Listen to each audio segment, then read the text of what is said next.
أمس فجرا يمكن تداولت مواقع التواصل الاجتماعي خبر وجود مشكلة بين مصور برنامج أكشن يا دوري ومع أحد إداري النادي الأهلي. بعطيكم القصة بالتفصيل.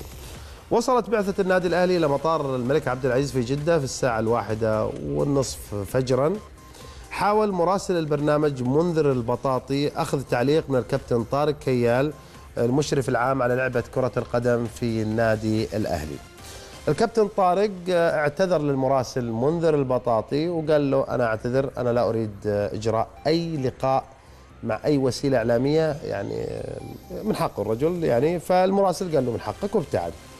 المصور اللي هو المصور للبرنامج كونراد رايس، هو من الجنسية الفلبينية ولا يتقن اللغة العربية، فما فهم كلمة الكابتن طارق كيال لما قال له ابتعد عن طريقه. وحدث بعد ذلك دفع عنيف من الكابتن طارق كيال للمصور.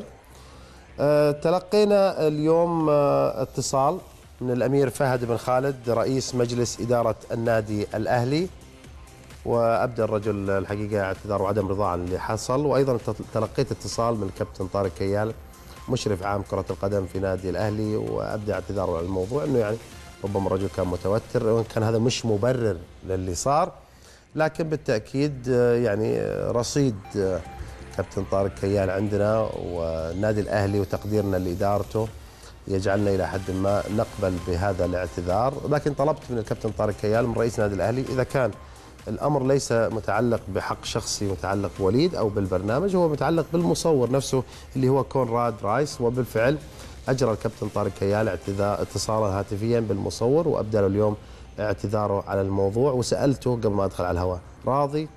حقك وصل لك؟ قال أنا بالنسبة لي الموضوع منتهي. أوكي، إذن هذه الصورة كاملة تكون أمامكم، ونشوف التسجيل اللي حصل اليوم، اللي حصل فجر اليوم في المطار، نشوفه أمامنا الآن.